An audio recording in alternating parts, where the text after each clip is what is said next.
സ്നേഹം കാണിക്കുന്നതും നമ്മളാണ്, വെറുപ്പ് കാണിക്കുന്നതും നമ്മൾ തന്നെയാണ്. സ്നേഹം വെറുപ്പായിട്ട് മാറുന്നത് പോലെ എന്നെങ്കിലും ഒരു ദിവസം ഈ വെറുപ്പും സ്നേഹമായിട്ട് മാറിയിരിക്കും. അപ്പോൾ നിങ്ങളുടെ ബന്ധുക്കൾ മാറി വരുമെന്ന് നിങ്ങൾക്ക് വിശ്വാസമുണ്ടോ? നമ്മുടെ ശരീരത്തിലുള്ള ഏതെങ്കിലും ഒരു അവയവത്തിന് മുറിവ് പറ്റിയാൽ അത് ശരിയാകണമെന്ന് ആരാ ആഗ്രഹിക്കാത്ത? ഞാനും അങ്ങനെ തന്നെയാ. ഇതെന്റെ ഫാമിലിയാ, ഞങ്ങൾ എല്ലാവരും ഒന്നാണ്. ദയവ് ചെയ്ത് എൻ്റെ അച്ഛൻ പറഞ്ഞ കാര്യം വെച്ച് ഈ നിശ്ചയം നിർത്തരുത്. ചേച്ചേ, അങ്ങനെ ഒരിക്കലും സംഭവിക്കില്ല. നിന്റെ അച്ഛനും വലിയൊരു മനസ്സുള്ള ആളാ. സത്യത്തെ മറച്ചു വയ്ക്കാതെ പറഞ്ഞു. അതേപോലെ ആ സ്വഭാവമാണ് നിങ്ങൾക്കും കിട്ടിയിട്ടുള്ളത്. വളരെ ശരിയാണ്. എൻ്റെ അച്ഛൻ എനിക്ക് ഒരുപാട് അറിവുകൾ പകർന്നു തന്നിട്ടുണ്ട്. ബൈ ദ ബൈ, നീ എൻ്റെ ജീവനാണ് രക്ഷിച്ചത്. ഏതെങ്കിലും വിധത്തിൽ എൻ്റെ സഹായം നിനക്ക് വേണോ? എൻ്റെ പേരക്കുട്ടി കാവ്യയെ നിങ്ങളെ വീട്ടിലെ മരുമകളെ നിങ്ങൾ സ്വീകരിക്കുക. അതാണ് നിങ്ങൾ എനിക്ക് ചെയ്യുന്ന ഏറ്റവും വലിയ സഹായം. അത് മാത്രമേ ഞാൻ ആഗ്രഹിക്കുന്നു. എത്ര നല്ല മനസ്സാണ് അഭിരാമിന്റെ. തനിക്കായിട്ട് ഒന്നും തന്നെ ചോദിച്ചില്ല. അങ്ങനെ ചോദിച്ചാൽ അവൻ അഭിരാമായിരിക്കില്ല സുജാതെ. അവന് സെൽഫ് റെസ്പെക്ട് കൂടുതല്. ഉപകാരങ്ങൾ ചെയ്യുമെങ്കിലും പ്രതിഫലം ഇച്ഛിക്കാത്ത ഉയർന്ന മനസ്സുള്ളവൻ. ത്യാഗം ചെയ്യുകയല്ലാതെ സ്വാർത്ഥത എന്തെന്നറിയാത്ത മനുഷ്യൻ. അങ്ങനെയുള്ള ഒരാൾ കുടുംബത്തിൽ മകനായിട്ടുണ്ടെങ്കിൽ വീട് സ്വർഗമായി മാറും.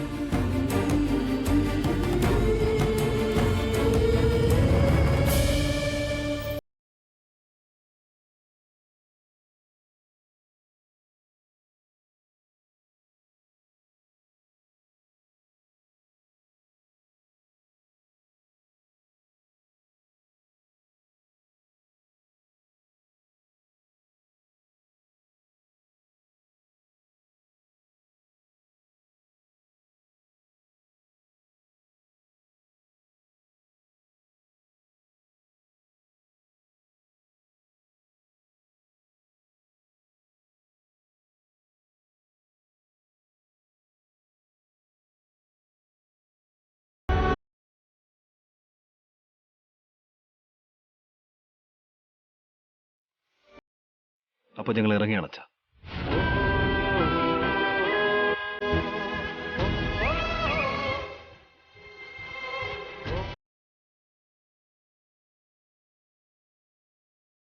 ഇപ്പൊ തന്നെ പോവാണോ അബി? ഒരു 3-4 ദിവസം കൂടി കഴിഞ്ഞിട്ട് പോയാ പോരെ? ഏത് മുഖത്തോടെ ഇവിടെ താമസിക്കണം ജയന്തി? താൻ ദാനം ചെയ്ത വീട്ടില് അവർ കൊടുക്കുന്ന എച്ചിൽ ചോറും തിന്നിട്ട് തന്നെ വെറുക്കുന്ന മനസ്സുള്ളവരോടൊപ്പം അഭിയും ഭാര്യയും മക്കളും ഒക്കെ എങ്ങനെ താമസിക്കും?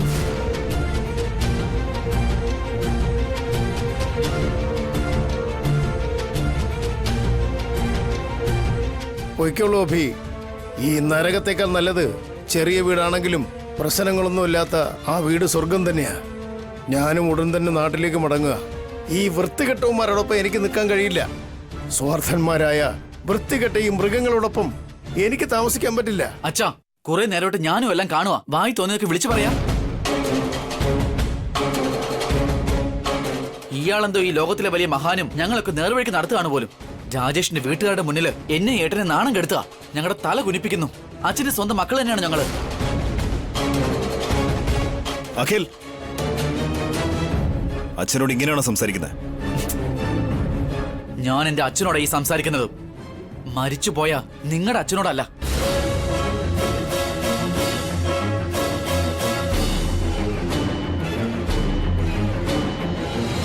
അഖിൽ, എന്താടാ ഇത്?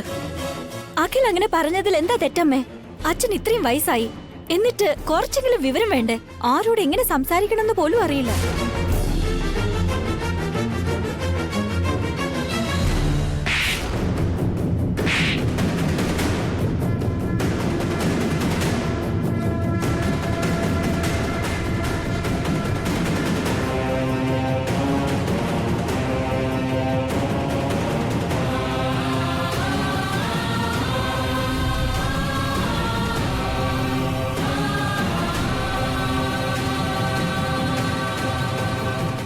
എന്നെ നിങ്ങൾ അടിച്ചു അല്ലേ? ഓടിക്കേണ്ടത് നിന്നെയല്ല, നിന്റെ ഭാര്യയാണ്. പിന്നെ സ്ത്രീകളുടെ നേരെ എനിക്ക് കൈ ഉയർത്തി ശീലമില്ലാത്തോണ്ടാ നിന്നെ തല്ലിയത്. എന്നെ എന്തിനു തല്ലണോ അബിയേട്ടാ? ഞാൻ എന്ത് തെറ്റ് ചെയ്തു? ഓ, നിങ്ങളുടെ വളർത്തച്ഛന് വിവരമില്ലെന്ന് പറഞ്ഞതുകൊണ്ടാണോ? കാർത്തിക, വായിൽ വരുന്നത് എന്ത് നിനക്ക് വിളിച്ചു പറയാനാണോ?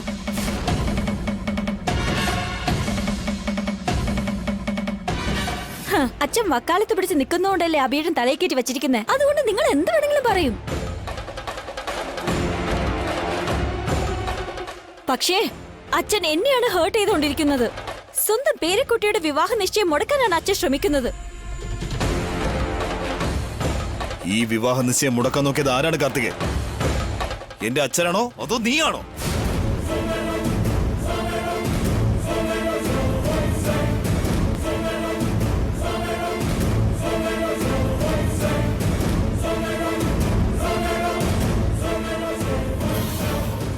ഇവളെന്തിനാ നിശ്ചയം മുടക്കുന്നേ?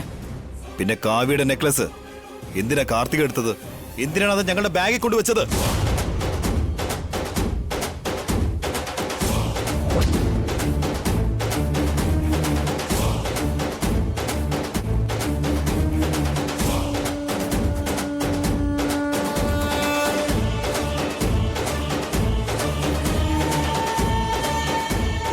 ആ നെക്ലസിനെ പറ്റി വരണ്ട വീട്ടുകാർ ചോദിക്കാൻ വേണ്ടിയോ? അതോ വീട്ടിന്റെ മാനം പോകാനോ? ഇനി ഞങ്ങളെ കള്ളന്മാരാക്കാനോ? അതോ ഈ വിവാഹ നിശ്ചയം നിർത്താൻ വേണ്ടിയോ? എന്തിനു വേണ്ടിയായിരുന്നു?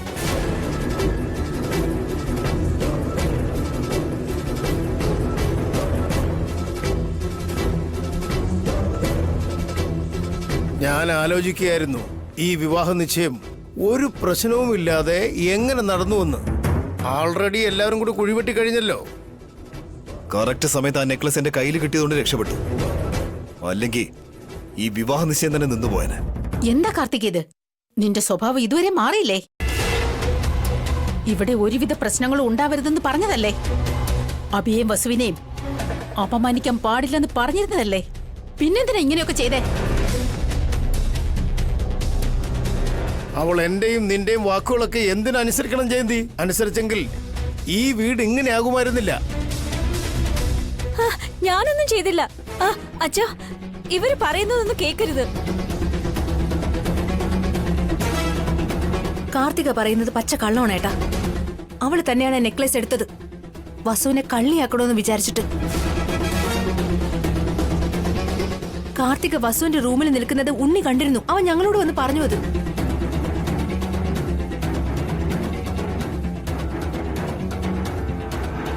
കൊച്ചു പിള്ളേരുടെ വാക്ക് കേട്ട് കാർത്തിക വെറുതെ സംശയിക്കല്ലേ? ഏട്ടാ, ഇതൊന്നും വിശ്വസിക്കരുത്. ഇവര് നമ്മളെ തമ്മിൽ അടുപ്പിക്കാൻ നോക്കുക. അടിയുണ്ടാക്കാൻ ശ്രമിച്ചതേ കാർത്തിക തന്നെയാ, അല്ലാതെ അഭിയോ വസുവോ അല്ല. അപ്പോ അവര് പറയുന്നതാണോ ചേട്ടൻ വിശ്വസിക്കുന്നത്? വിശ്വസിക്കുന്നു. ഈ ബന്ധം ഉറപ്പിക്കാനുള്ള കാരണം അഭിയും വസുവാണ്. അഭിയുടെ കുട്ടികൾക്ക് പയ്യന്റെ വീട്ടുകാർ വാങ്ങിക്കൊടുത്ത ആഭരണങ്ങൾ പോലും തിരിച്ചു കൊടുത്തു അവര്. അങ്ങനെയുള്ള ഇവർ എന്തിനു വേണ്ടിയാണ് നെക്ലേസ് മോഷ്ടിക്കുന്നത്? എന്തിനവര് നിശ്ചയം മുടക്കണം? കാരണം ഉണ്ട് ഏട്ടാ, ഇവർക്ക് കാശിന്റെ വകയില്ല. കാശിന് ആവശ്യമുള്ളതുകൊണ്ട് ഇങ്ങനെയൊക്കെ ചെയ്യുന്നത്.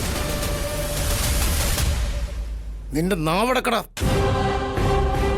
ആരാടാ ഇല്ലാത്തവര്? നിങ്ങളാണ് പോക്കില്ലാത്തവര്, ചില്ലിക്കാശിന്റെ പ്രയോജനമില്ലാത്തവര്. അവന്റെ കരുണ കൊണ്ട് അവന്റെ സ്വത്തെല്ലാം നിങ്ങൾക്ക് തന്ന് നിങ്ങളെ കോടീശ്വരന്മാരാക്കി. തങ്കസിംഹാസനത്തില് മായയെ പിടിച്ചിരുത്തുന്നത് പോലെ നിങ്ങളെയൊക്കെ പിടിച്ചിരുത്തി. പക്ഷെ നിങ്ങള് മായയുടെ വാല് നേരെയാക്കാൻ കഴിയില്ലെന്ന് തെളിയിച്ചുകൊണ്ടിരിക്കുക.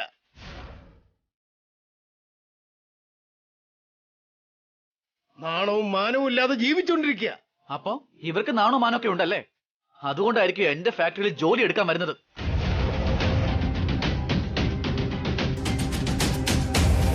അവരെന്താ ഒന്നും ചെയ്യുന്നില്ലേ? ഭിക്ഷ എടുത്ത് ഞങ്ങളുടെ ഫാക്ടറിയിൽ ജോലി ചെയ്ത് പറ്റിച്ച് യൂണിയൻ ലീഡറായി ജയിച്ച് ഞങ്ങളുടെ മേൽ അധികാരം ചെലുത്താൻ നോക്കുകയാണ്. ഇയാൾക്ക് നാണോ മാനോ ഉണ്ടായിരുന്നെങ്കിൽ എന്റെ ഫാക്ടറിയിൽ ജോലി ചെയ്യാൻ വരില്ലായിരുന്നു. ഞാൻ വലിച്ചെറിയുന്ന പിച്ച കാശിന് വേണ്ടി മോഹിക്കില്ലായിരുന്നു. ഞങ്ങള് കഷ്ടപ്പെട്ടാണ് അവിടെ ജോലി ചെയ്യുന്നതാകിൽ, അല്ലാതെ ഭിക്ഷയൊന്നും അല്ല എടുക്കുന്നത്. നിങ്ങൾ ആ ഫാക്ടറി വാങ്ങുന്നതിന് മുൻപേ ഏട്ടൻ അവിടെ ജോലി നോക്കുന്നുണ്ടായിരുന്നു. ആ കാര്യം മറന്നു പോകണ്ട. ഞങ്ങൾ ഫാക്ടറി വാങ്ങിയതിനു ശേഷമല്ലേ നിങ്ങൾ അവിടെ വന്ന് ജോലി ചെയ്യാൻ തുടങ്ങിയത്? ഈ കാര്യം എന്താ മറന്നുപോയോ? അത് വേണ്ട വസുന്ധര.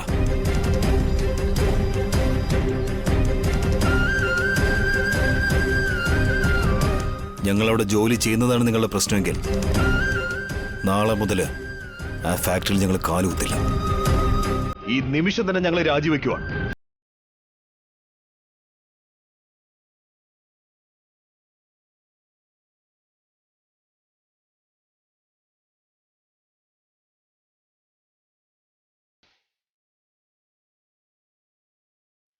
അബി, ഞങ്ങൾ എന്തുകൊണ്ടാണ് അവിടെ ജോലി ചെയ്യുന്നതെന്ന് ഇപ്പൊ ഇവരോട് പറഞ്ഞാൽ മനസ്സിലാവില്ല.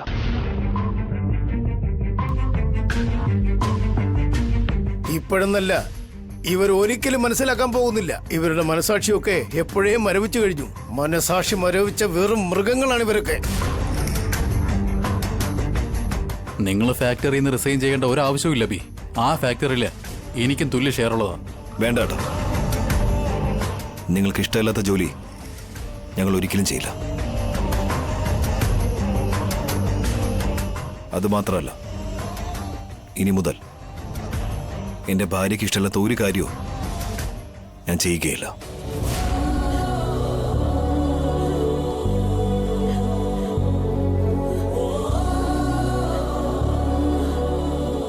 ഞാൻ നിങ്ങളോടൊപ്പം വളർന്നു എന്നുള്ള ഒരൊറ്റ കാരണം കൊണ്ട് നിങ്ങൾക്ക് എന്നോട് എന്ത് പറയാനുള്ള സ്വാതന്ത്ര്യമുണ്ട്. എന്റെ കുട്ടികൾ നിങ്ങളുടെ കയ്യിൽ കിടന്ന് വളർന്നതുകൊണ്ട് അവരെ ശാസിക്കാനുള്ള അധികാരം നിങ്ങൾക്കുണ്ട്. പക്ഷേ എന്റെ ഭാര്യയെ പറയാൻ മാത്രം ഒരു അവകാശവും അധികാരവും നിങ്ങൾക്കില്ല. ഓൾറെഡി തന്നെ അവൾ ഒരുപാട് ക്ഷമയോടെ നിൽക്കുക. ഇത്രയും നാളെല്ലാം സഹിച്ചാണ് കഴിഞ്ഞത്. എനിക്ക് വേണ്ടിയാണ് അവൾ ഇത്രയും കാലം സഹിച്ചും ക്ഷമിച്ചു നിന്നത്.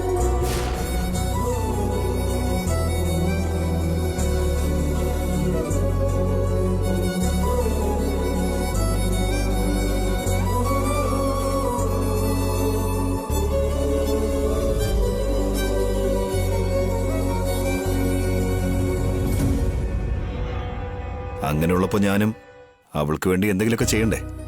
അതുകൊണ്ട് ഇനി മുതൽ അവൾക്ക് ഇഷ്ടമല്ലാത്ത ഒരു ജോലികളും ഞാൻ ചെയ്യില്ല. അവൾക്ക് വിഷം വരുന്ന രീതിയിൽ പെരുമാറില്ല. ഏതാണ് തന്റെ അന്തസ്സെന്ന് വിചാരിക്കുന്നോ? ഏതാണ് നമ്മുടെ മാനമെന്ന് കരുതുന്നോ? ഏതാണ് തന്റെ സ്വാർത്ഥത എന്ന് കരുതുന്നോ? അതായിരിക്കും എന്റെ അന്തസ്സും അഭിമാനവും നിലനിർത്തി പോകുന്നത്.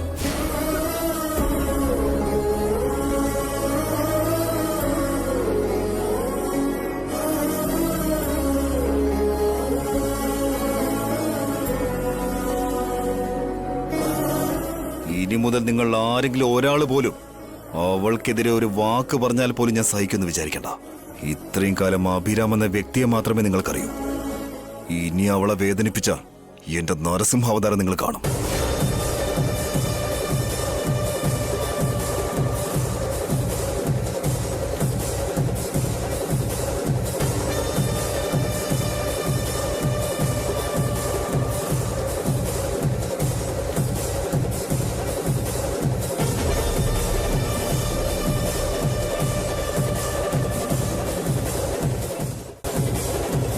വസുന്ധര, വാ.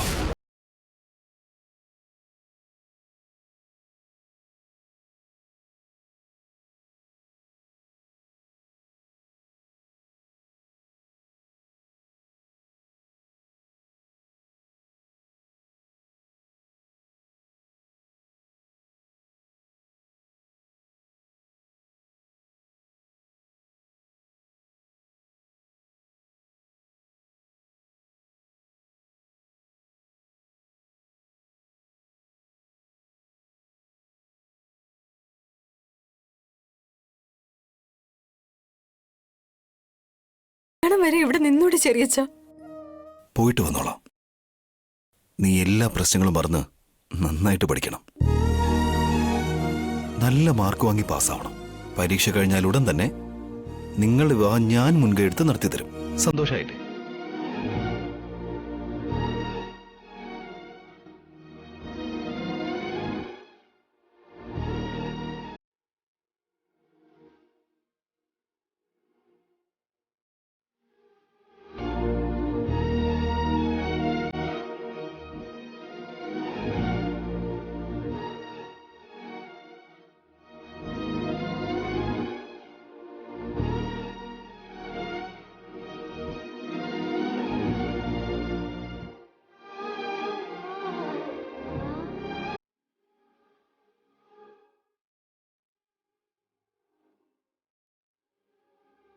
നായയുടെ മുഖത്ത് ചെരിപ്പറിയുക എന്ന് പറഞ്ഞാൽ ഇതാണ് ജയന്തി. കുറച്ച് നാളുകൾക്ക് ശേഷമാണ് ഞാൻ വളരെയധികം സന്തോഷിക്കുന്നത്. നാട്ടിലേക്ക് പോയി നമ്മുടെ കൃഷിയിടത്തിൽ ഇതൊന്ന് ആഘോഷിക്കണം. എടാ, എനിക്ക് ജനിച്ച കള്ളപ്പരീക്ഷകളെ, അയ്യോ എന്റെ പൊന്നും മരുമകളെ, നിനക്കും നിന്റെ വക്രബുദ്ധിക്കും എന്റെ 1 കോടി പ്രണാമങ്ങൾ. പോയിട്ട് വരട്ടെ.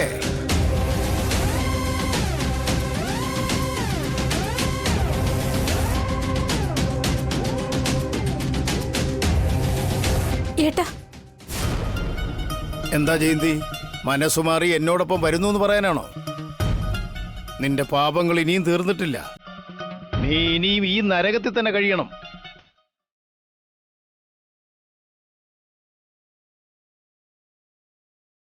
നിന്റെ പാപങ്ങളെല്ലാം കഴുകിക്കളഞ്ഞിട്ട് അതിനുശേഷം എന്റെ സ്വർഗത്തിലേക്ക് വാ. ഇപ്പൊ എന്നെ തടയരുത്. ഞാൻ പോയിട്ട് വരാം മോളെ ഭാവനെ.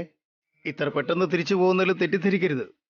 മോളെ കാവ്യ, ഇനി നിന്റെ കല്യാണത്തിന് വരാം.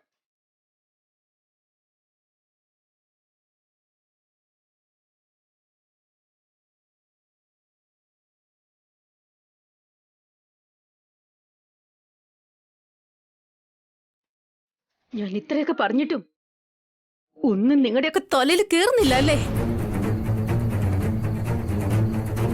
ഇത്രയും നാള് അഭി നിങ്ങളെയൊക്കെ സംരക്ഷിച്ചിരുന്നു. അവന്റെ സ്വത്തെല്ലാം തന്ന് നിഴല് പോലെ കൂടെ നടന്ന് നിങ്ങൾ വാങ്ങിയ ഫാക്ടറി നഷ്ടമാകാതെ നോക്കി കൂടെ നിന്നെല്ലാം ശ്രദ്ധിച്ചു. അങ്ങനെയുള്ള അഭിയെയും വസുവിനെയും അപമാനിച്ച് നിങ്ങൾ തന്നെ നിങ്ങൾക്ക് നാശം ഉണ്ടാക്കുക. അഭി നിങ്ങളുടെ സഹോദരനൊന്നുമല്ല, ദൈവവാ.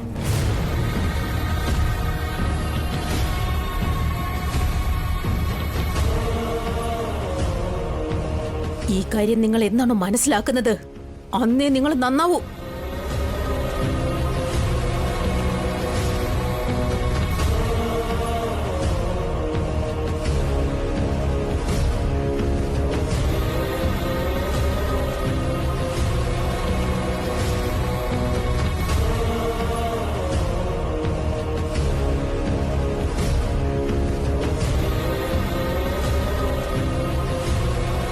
കണ്ടില്ല അഖിൽ, അവസാനം എല്ലാവരും കൂടി ചേർന്ന് നമ്മളെ കുറ്റവാളിയാക്കിയത്. അഭിയായിട്ട് നിന്റെ മുഖത്തടിക്കുകയും ചെയ്തു, എന്റെ മേൽ കുറ്റവും ചാർത്തി. അവരെ വെറുതെ വിടാൻ പാടില്ല. ഉടനെ എന്തെങ്കിലും ചെയ്യണം. നമ്മുടെ പക തീർക്കണം. ചെയ്തേ പറ്റൂ. അവർക്കൊരു തിരിച്ചടി കൊടുക്കുന്നത് വരെ എനിക്കിനി ഉറക്കമില്ല.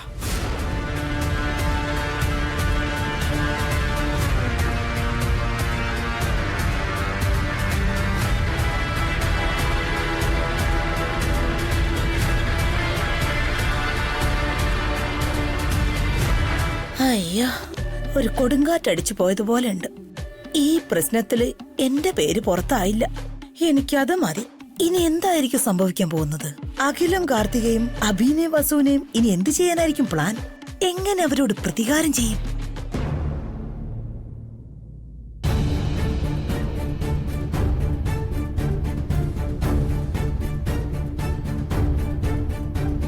രാജേഷിന്റെ വീട്ടുകാരുടെ മുന്നിൽ എന്നെ ഏട്ടനെ നാണം കെടുത്തി ഞങ്ങളുടെ തല കുനിയിപ്പിച്ചു. നിങ്ങൾ ശരിക്കും ഞങ്ങളുടെ അച്ഛൻ തന്നെയാണോ? ഇത്രയും പ്രായമായിട്ടും അച്ഛന് കുറച്ചു പോലും വിവരം വച്ചിട്ടില്ല. ആരോട് എങ്ങനെ സംസാരിക്കണമെന്ന് പോലും അറിയില്ല.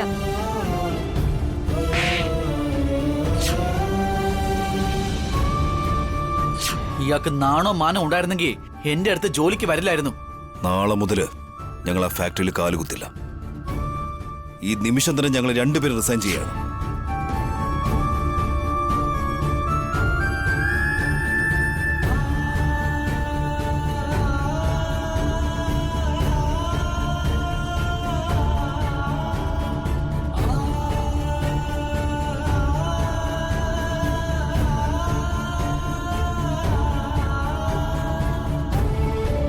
ഏട്ടാ, വന്ന് ഭക്ഷണം കഴിക്ക്. അല്ല, കുട്ടികൾ കഴിച്ചായിരുന്നോ? കഴിച്ചിട്ട് അവര് ഉറങ്ങുകയും ചെയ്തു. താൻ കഴിക്കുക. എനിക്ക് വിശപ്പില്ല. വിശപ്പില്ലാത്തത് കൊണ്ടാണോ അതോ വിശന്നിട്ടും കഴിക്കാതിരിക്കുന്നതാണോ? നമ്മൾ സ്വന്തക്കാരോട് ദേഷ്യപ്പെടുന്നത് ഒരുപാട് വിഷമുള്ള കാര്യമാണെന്ന് എനിക്കറിയാം. ഇന്ന് ഏട്ടൻ ചെയ്ത കാര്യത്തില് എനിക്ക് സന്തോഷമുണ്ടെങ്കിലും അതിൽ ഏട്ടൻ എന്തുമാത്രം വിഷമിക്കുന്നുണ്ടെന്ന് എനിക്ക് നന്നായിട്ട് അറിയാം. നടന്നതൊക്കെ അങ്ങ് മറന്നേ കേട്ടാ. കുട്ടികൾക്കിപ്പോ അറിവ് വെച്ച് തുടങ്ങുക. ഈ പ്രശ്നങ്ങളൊക്കെ അവരെ വലിയ രീതിയിൽ ബാധിക്കും ഏട്ടാ. ഈ പ്രശ്നങ്ങളൊക്കെ വിട്ട് നമ്മൾ എത്ര ദൂരം പോകുന്നോ കുട്ടികളും ആ കാര്യങ്ങളൊക്കെ എത്രയും പെട്ടെന്ന് തന്നെ മറന്നും പോവും. ഏട്ടൻ സമാധാനത്തോടെ ഇരിക്കുക. ഞാൻ ആലോചിക്കുന്നത് ഇന്ന് ആ വീട്ടിൽ വെച്ചുണ്ടായ പ്രശ്നങ്ങളെ കുറിച്ചല്ല. നാളെ മുതല് ഈ കുടുംബം എങ്ങനെ കൊണ്ടുപോകുമെന്നതിനെ കുറിച്ചാണ്. ഫാക്ടറിയിലാണെങ്കിൽ വരില്ലെന്ന് പറഞ്ഞു കഴിഞ്ഞു. നാളെ മുതല് വേറെ എന്തെങ്കിലും ജോബ് കിട്ടുമെന്ന് അന്വേഷിക്കണം. ഞാൻ എന്തെങ്കിലും ചെയ്യാം, പക്ഷെ താൻ വീട്ടിലിരുന്ന് കുട്ടികളുടെ കാര്യങ്ങൾ നോക്കണം. ഇനി മുതൽ താനും എൻ്റെ കൂടെ വന്നാൽ അത് വർക്കൗട്ട് ആവുമെന്ന് എനിക്ക് തോന്നുന്നില്ല. ശരി ഏട്ടാ.